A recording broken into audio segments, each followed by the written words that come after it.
Mas Rino não desistiu. Nos dias seguintes, continuou agredindo a irmã com palavras e com as mãos. Toda vez que eu e Lila nos encontrávamos, notava um novo roxo em sua pele. Depois de um tempo, percebi que ela estava resignada. Numa manhã, ele a obrigou a saírem juntos, a acompanhá-lo até a sapataria. Na rua, ambos tentaram, com movimentos cautelosos, achar um meio de encerrar a guerra. Rino disse que gostava muito dela, mas que ela não se preocupava com o bem-estar de ninguém, nem dos pais, nem dos irmãos. Lila murmurou: "O que é bem para você? Qual é o seu bem para a nossa família?" "Quero ouvir." Passo a passo, Rino explicou o que tinha em mente. "Se Marcelo gostar dos sapatos, papai muda de ideia." "Não acho." "Com certeza. E se além disso Marcelo os comprar, papai vai entender que seus modelos são bons, que podem dar lucro e assim nos deixa começar a trabalhar." "Nós três?" "Eu, ele e quem sabe você também. Papai é capaz de fazer um par de sapatos perfeitamente acabados em 4 dias, no máximo 5. E você vai ver que eu, se me esforçar, posso fazer igual. Vamos fabricá-los, vendê-los e nos autofinanciarmos." "E a quem vamos vender? Sempre a Marcelo Solara?" "Os Solara fazem negócios, conhecem gente importante, vão fazer propaganda da gente." "E vão fazer isso de graça?" "Se quiserem uma pequena porcentagem, estamos de acordo." "E por que eles se contentariam com uma pequena porcentagem?" "Porque têm simpatia por mim." "Os Solara?" "Sim." Lila suspirou. "Vamos fazer uma coisa. Eu falo com papai e vamos ver o que ele acha disso." "Não ouse." "Ou assim, ou nada feito." Rino se calou, muito nervoso. "Tudo bem, seja como for, você sabe falar melhor que eu." Naquela mesma noite, durante o jantar, na frente do irmão com o rosto afogueado, Lila disse a Fernando que Marcelo não só havia manifestado muita curiosidade pela iniciativa dos sapatos, mas também podia até estar interessado em comprá-los e, quem sabe, caso se entusiasmasse com a coisa do ponto de vista comercial, faria uma grande publicidade do produto nos ambientes que frequentava, em troca, naturalmente, de uma pequena porcentagem sobre as vendas. "Isso quem lhe disse fui eu", especificou Rino de olhos baixos, "não Marcelo." Fernando olhou a mulher. Lila percebeu que tinham se falado sobre o assunto e já haviam chegado a uma conclusão secreta. "Amanhã", disse, "vou colocar o sapato de vocês na vitrine da loja.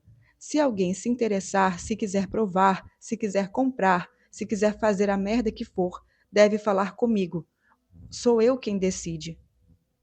Dias depois, passei na frente da oficina. Rino trabalhava, Fernando trabalhava, ambos curvados, cabeça baixa.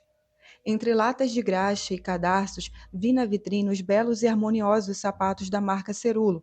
Um cartaz colado no vidro, certamente escrito pela mão de Rino, dizia assim pomposamente: "Vende-se aqui os sapatos da marca Cerulo." Pai e filho esperavam que a sorte grande chegasse. Mas Lila estava cética, carrancuda. Não dava nenhum crédito às hipóteses ingênuas do irmão e temia a concórdia indecifrável entre o pai e a mãe. Em suma, esperava coisas ruins. Passou uma semana e ninguém demonstrou o mínimo interesse pelos sapatos na vitrine, nem mesmo Marcelo. Somente pela insistência de Rino, aliás, arrastado à força para dentro da loja, Solara deu uma olhada neles, mas como quem tem outras coisas em mente. É verdade que os calçou, mas disse que estavam um pouco apertados. Tirou-os logo e sumiu sem nenhuma palavra de elogio, como se estivesse com dor de barriga e precisasse correr para casa. Desilusão de pai e filho. Porém, 2 minutos depois, Marcelo reapareceu.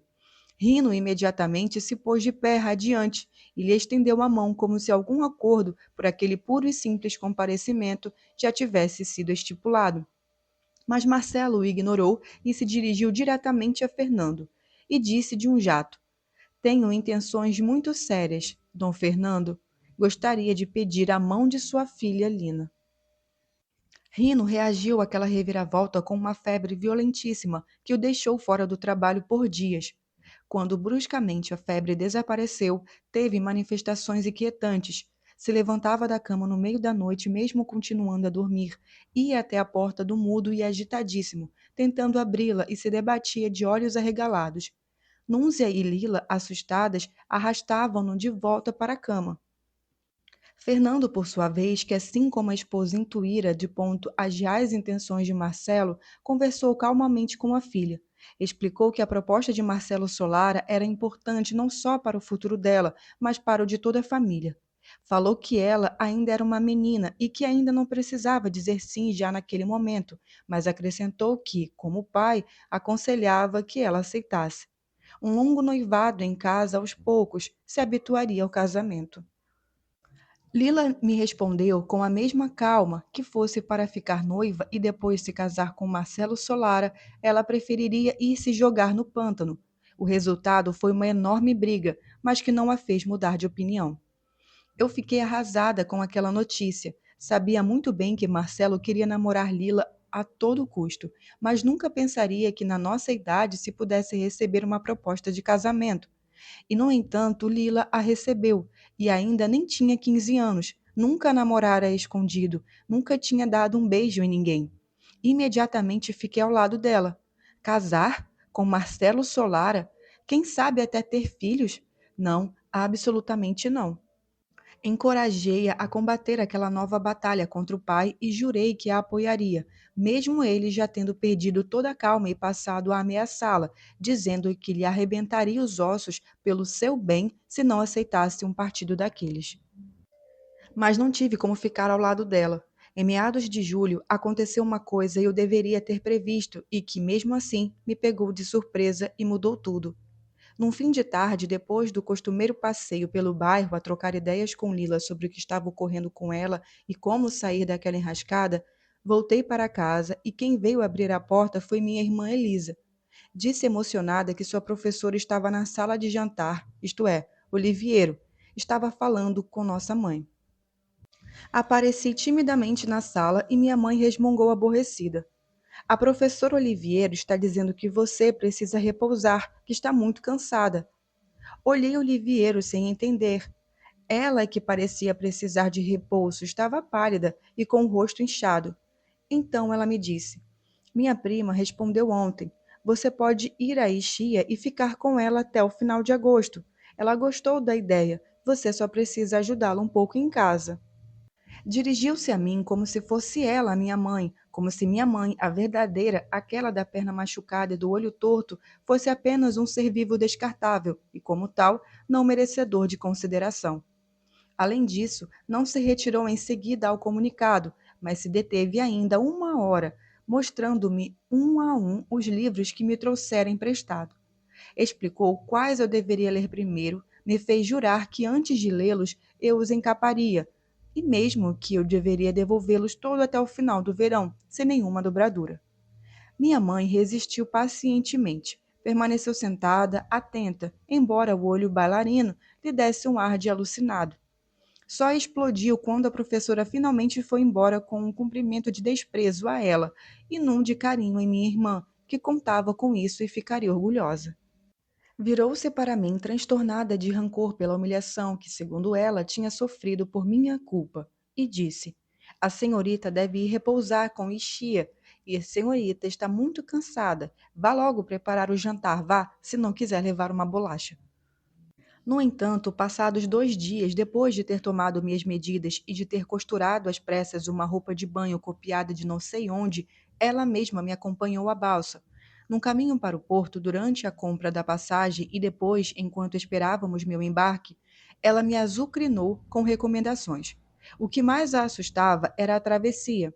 Tomara que o mar não fique agitado, dizia quase para si e jurava que quando eu era pequena, aos 3 ou 4 anos, ela me levara a Coroguilo todos os dias para me curar do catarro, que o mar era bonito e que eu aprendera a nadar. Mas eu não me lembrava nem de Coroglio, nem do mar, nem de saber nadar. E lhe disse isso. Ela assumiu um tom irritado, como se um eventual afogamento meu devesse ser atribuído não a ela, que tinha feito o que era preciso para evitá-lo, mas inteiramente à minha desmemória. Depois recomendou que eu não me afastasse da orla nem com o mar calmo e que ficasse em casa se ele estivesse agitado ou com a bandeira vermelha. Acima de tudo, me disse, se estiver de estômago cheio ou menstruada, não molhe nem os pés. Antes de me deitar, ou de me deixar, solicitou a um velho marinheiro que ficasse de olho em mim. Quando a balsa se soltou do cais, me senti a um só tempo aterrorizada e feliz. Pela primeira vez eu saía de casa, fazia uma viagem por mar.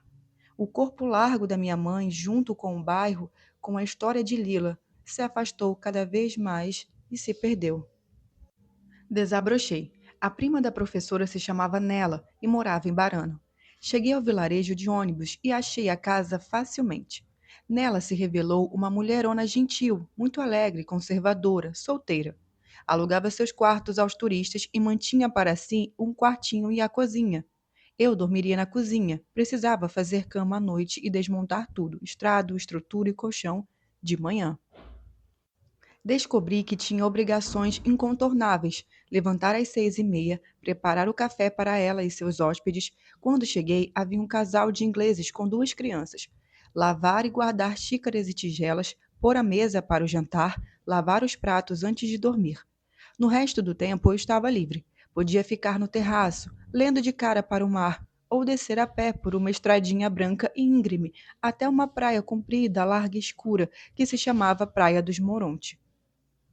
No início, depois de todos os medos que minha mãe me inoculara e de todos os problemas que eu tinha com meu corpo, passei o tempo no terraço, toda vestida, escrevendo a Lila uma carta por dia, cada uma cheia de perguntas, gracinhas e descrições entusiásticas da ilha.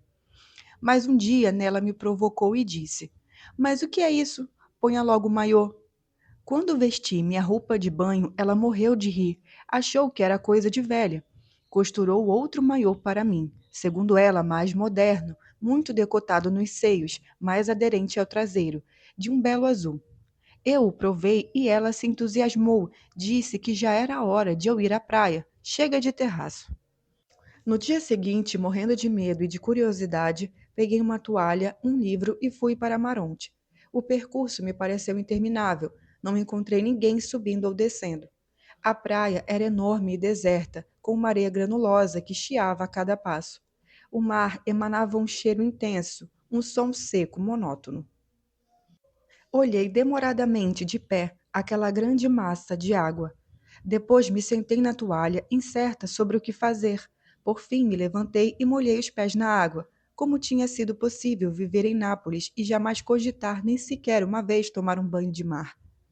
No entanto, foi assim. Avancei cautelosamente, deixando que a água me subisse dos pés aos tornozelos e às coxas.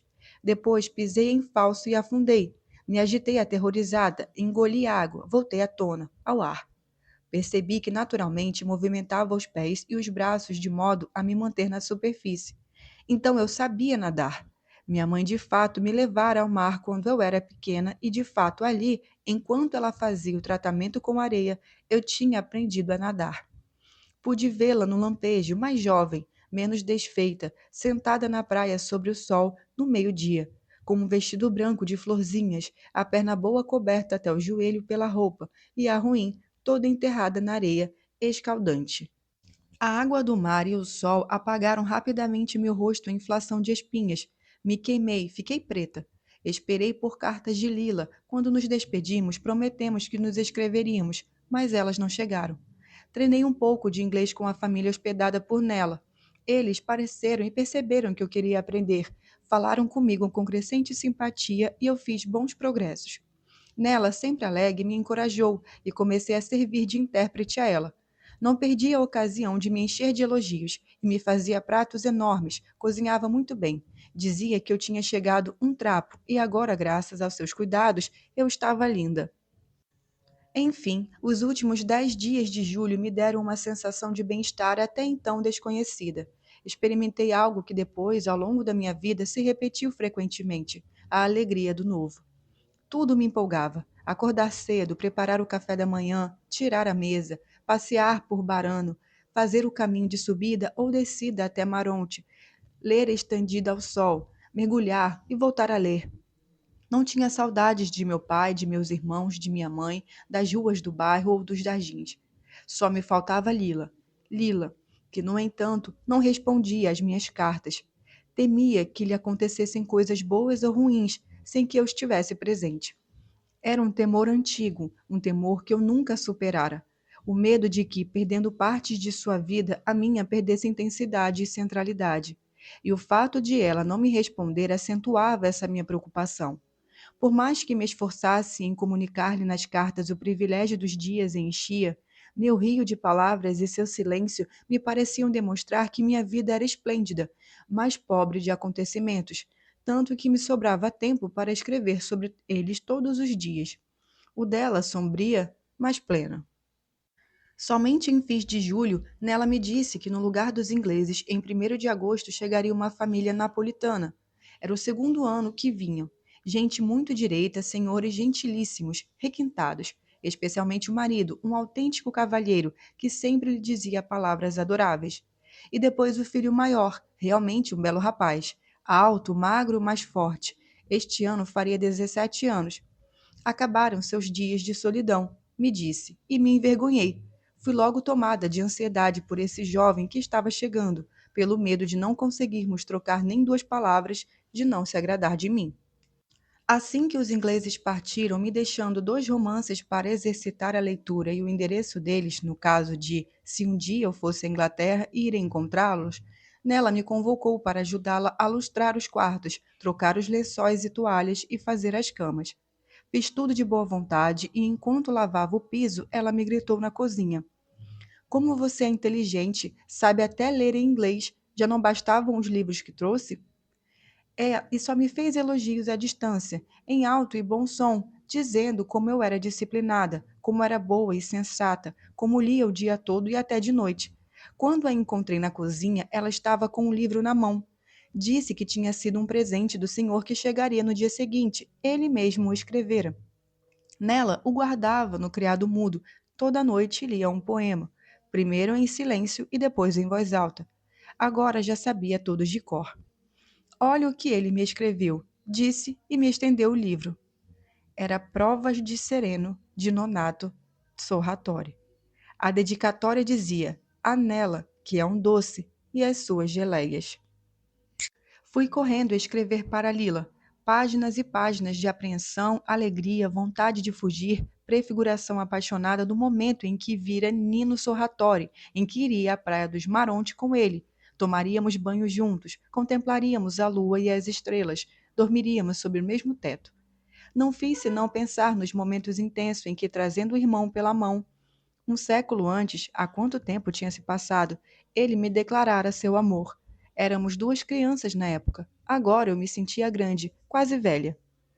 No dia seguinte, eu fui à parada de ônibus para ajudar os hóspedes a levar suas bagagens.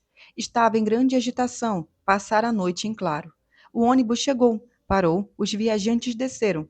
Reconheci Donato Sarratori, reconheci Lídia, a esposa, e reconheci Marisa, embora estivesse muito mudada, reconheci o pequeno Pino, que agora era um rapazinho sério, e imaginei que o menino mimado que atormentava a mãe devia ser o mesmo que da última vez em que eu vira a família Sarratori inteira ainda estava no carrinho de bebê, sob os projéteis lançados por Melina, mas não avistei Nino. Marisa me abraçou com um entusiasmo que eu jamais esperaria. Em todos aqueles anos, ela nunca, absolutamente nunca, voltara à minha memória, ao passo que ela disse ter pensado frequentemente em mim, com grande saudade. Quando mencionou os tempos do bairro e disse aos pais que eu era filha de Greco, o contínuo, Lídia, a mãe, fez uma expressão de desdém e logo correu para agarrar o filho pequeno e censurá-lo por não sei o quê, enquanto Donato passou a cuidar das bagagens sem sequer uma frase do tipo: Como está seu pai? Fiquei triste. Os Sarratori ocuparam seus quartos e eu fui à praia com Marisa, que conhecia Maronte e toda enchia muito bem e já vibrava. Queria ir ao porto, onde havia mais animação, e a qualquer outro lugar, menos permanecer em Barano, que, segundo ela, era um mortuário. Contou que estudava secretariado e tinha um namorado que logo eu conheceria, porque viria encontrá-la mais escondido. Por fim, disse uma coisa que me deu um baque no coração. Sabia tudo de mim, sabia que eu fazia o ginásio, que eu era excelente na escola e que era namorada de Gino, o filho do farmacêutico. Quem lhe disse isso? Meu irmão. Então Nino me reconhecera, então ele sabia quem eu era. Então não se tratava de desatenção, mas quem sabe timidez, talvez incômodo, talvez vergonha pela declaração que me fizera na infância. Faz muito tempo que terminei com Gino, disse. Seu irmão não está bem informado. Aquele só pensa em estudar. Já é muito que tenha me falado de você. Na maioria das vezes anda com a cabeça nas nuvens. Ele não vem? Vem quando o papai for embora. Falou de modo muito crítico sobre Nino. Disse que não tinha sentimentos. Nunca se entusiasmava com nada, não se enfurecia, mas tampouco era gentil. Ficava fechado em si. A única coisa que o interessava eram os estudos. Não gostava de nada, tinha sangue de barata. A única pessoa capaz de perturbá-lo um pouquinho era o pai. Não que brigassem, era um filho respeitoso e obediente, mas Marisa bem sabia que Nino não o suportava. Já elas adoravam o pai. Era um homem mais bondoso e mais inteligente do mundo. E seu pai fica há quanto tempo? Quando ele vai embora? Perguntei com um interesse talvez excessivo. Só 3 dias, precisa trabalhar. E Nino vem daqui a 3 dias? Vem, inventou que precisava estudar e ajudar a família de um amigo a fazer uma mudança. E não é verdade?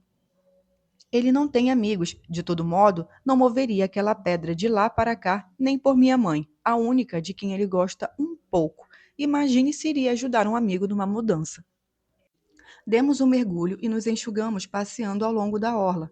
Ela me mostrou rindo uma coisa que eu ainda não tinha notado. Ao fundo da praia escura havia umas formas brancas, imóveis. Ela me arrastou aos risos pela areia escaldante e a certa altura ficou evidente que eram pessoas. Pessoas vivas e cobertas de lama. Faziam algum tipo de tratamento, não se sabe de quê. Deitamos, rolamos na areia e nos empurramos, brincando de bancar as múmias, como aquela gente. Nos divertimos muito. Depois fomos dar mais um mergulho.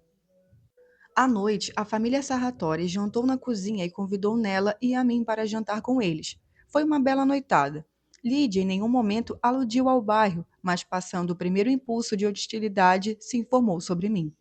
Quando Marisa lhe disse que eu era muito estudiosa e frequentava a mesma escola de Nino, tornou-se extremamente gentil. De modo o mais cordial foi Donato Sarratori. Foi todo elogios para Nela, me cumprimentou pelos tons resultados da escola, foi muito atencioso com Lídia, brincou com Giane e filho menor. E quis ele mesmo pôr a mesa, me impedindo de servir os pratos. Pude observá-lo bem de perto e me pareceu uma pessoa diferente daquela que eu recordava. Era mais magro, é verdade. Deixara o bigode crescer, mas afora a aparência havia algo a mais que eu não conseguia entender, que dependia do comportamento. Talvez tenha me parecido mais paternal que meu pai, de uma gentileza fora do comum. Essa sensação se acentuou nos 2 dias seguintes. Quando íamos à praia, Sarratório não permitia que Lídia ou a gente, as meninas, levássemos nada. Ele carregava o guarda-sol e as bolsas com toalhas e comida para o almoço, tanto na ida, mais fácil, quanto na volta, quando era preciso subir a ladeira. Só passava a carga para nós quando Guiane choramingava e exigia ser levado nos braços. Finalmente, Nino chegaria. Tentei sugerir a Marina que fôssemos buscá-lo no porto, mas ela se recusou. Disse que o irmão não merecia aqueles cuidados.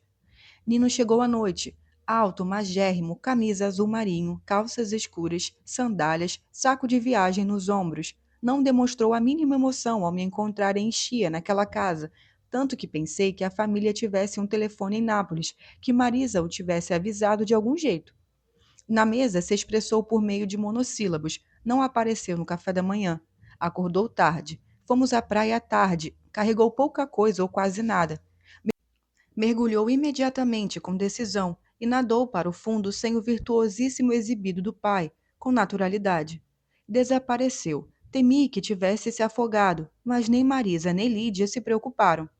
Reapareceu quase 2 horas depois e se pôs a ler, fumando um cigarro atrás do outro. Leu o dia inteiro, sem jamais nos dirigir a palavra e alinhando as guimbas na areia, em fila dupla. Também comecei a ler, recusando o convite de Marisa para passear pela orla.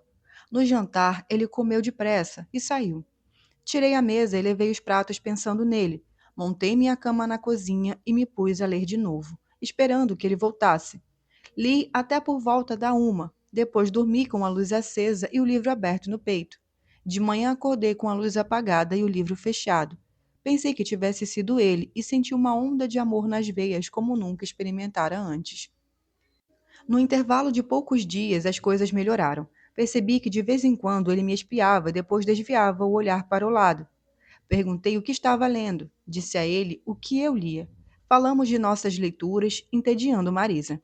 No início, ele pareceu escutar com atenção. Depois, exatamente como Lila, disparou a falar e seguiu adiante, cada vez mais tomando pelos próprios pensamentos. Como eu desejava que ele se desse conta de minha inteligência, tendia a interrompê-lo, a dizer minha opinião, mas era difícil. Parecia contente com minha perseverança e com a minha presença, desde que eu ficasse em silêncio para ouvi-lo. E logo me resignei a isso. De resto, dizia coisas que eu me sentia incapaz de pensar ou de qualquer modo de falar com a mesma segurança, e as dizia num tom liano forte, envolvente.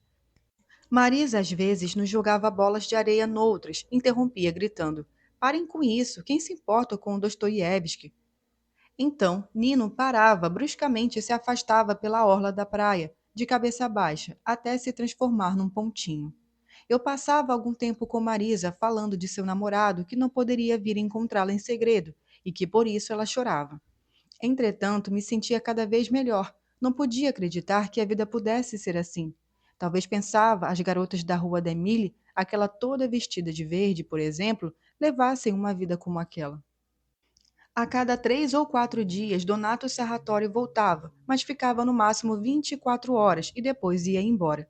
Dizia que só pensava no 13 de agosto, quando se restabeleceria em Barano por 2 semanas inteiras.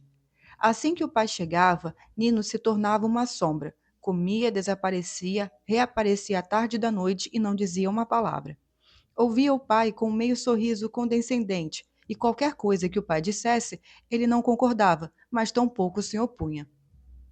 As únicas vezes que dizia algo direto e explícito era quando o pai se referia ao desejo 13 de agosto. Então, 2 minutos depois, ele lembrava a mãe que logo após o feriado de agosto precisava voltar a Nápoles porque tinha combinado de se encontrar com alguns colegas de escola. Pretendiam reunir-se numa casa de campo em Avelino e começar a fazer as tarefas das férias. É mentira, me sussurrava Marisa. Não tem tarefa nenhuma. Mas a mãe o elogiava e o pai também. Aliás, Donato partia logo para um de seus assuntos favoritos. Nino tinha sorte de estudar. Ele só tinha podido estudar até o segundo ano da escola técnica, depois precisava trabalhar. Mas se tivesse tido a oportunidade de estudos que seu filho teve, quem sabe até onde chegaria. E concluía: Estude, Nino, vá, dê orgulho ao pai e à mãe, e faça o que eu não consegui fazer. Aquela conversa incomodava Nino mais que qualquer outra coisa. Só para fugir da situação, às vezes chegava a nos convidar, a mim e a Marisa, para sair com ele. Dizia de cara amarrada aos pais, como se a atormentássemos todo o tempo. Elas querem um sorvete, querem passear. Vou acompanhá-las. Naquelas ocasiões, Marisa corria felicíssima para se arrumar, enquanto eu me levantava por ter de vestir sempre os mesmos farrapos. Mas tinha a impressão de que ele pouco se importava se eu era bonita ou feia. Assim que saía de casa, disparava a falar. O incomodava muito, Marisa, e ele dizia que era melhor ela ter ficado em casa. Já eu era todo ouvidos para Nino. Eu ficava muito surpresa de que, no agito do porto, entre os jovens e não tão jovens que olhavam para mim e Marisa com segundas intenções e riam e tentavam puxar conversa, ele não mostrasse nenhum vestígio daquela predisposição à violência típica de Pasquale, Rino, Antônio e Enzo, quando saíram conosco e alguém nos dava uma olhada mais forte. Como guarda ameaçadora do nosso corpo, ele de pouco valia. Talvez porque estivesse tomado pelas coisas que lhe passaram pela cabeça, pela ânsia de me falar sobre elas.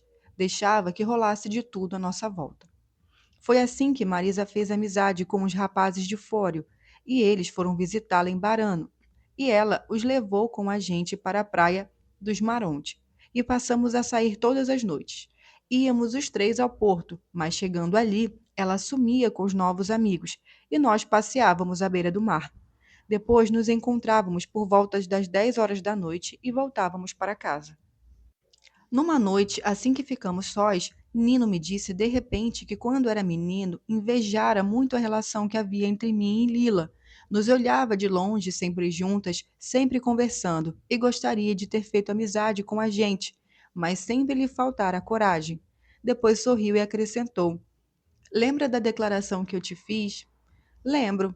Eu gostava tanto de você. Fiquei em brasa, sussurrei estupidamente. Obrigada. Pensando que sairíamos namorados e que ficaríamos sempre juntos, os três, eu, você e sua amiga. Juntos? Sorriu de si mesmo, criança. Eu não entendia nada de namoros. Depois me perguntou de Lila. Ela continuou a estudar? Não. E o que ela está fazendo agora? Ajudando os pais. Ela era excelente, era difícil acompanhá-la, me confundia a cabeça.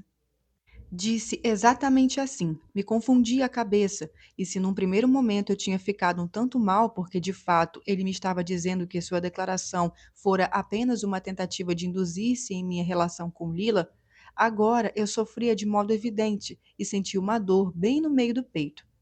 Ela não é mais a mesma, eu disse, mudou muito.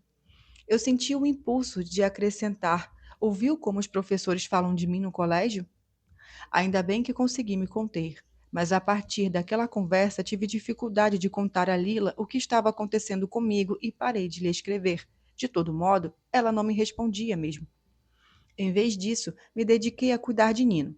Sabia que ele acordava tarde e inventava desculpas de todo tipo para não tomar o café da manhã com os outros. Esperava por ele, descia com ele para a praia, preparava suas coisas, eu mesma as levava e tomávamos banho juntos. Porém, quando nadava para o fundo, não me sentia capaz de acompanhá-lo. Voltava para a toalha e ficava vigiando com apreensão o rastro que ele deixava, o pontinho escuro de sua cabeça. Sentia ansiedade quando o perdia de vista e experimentava alegria quando avisava que estava voltando. Enfim, eu o amava, tinha consciência disso e estava contente de amá-lo.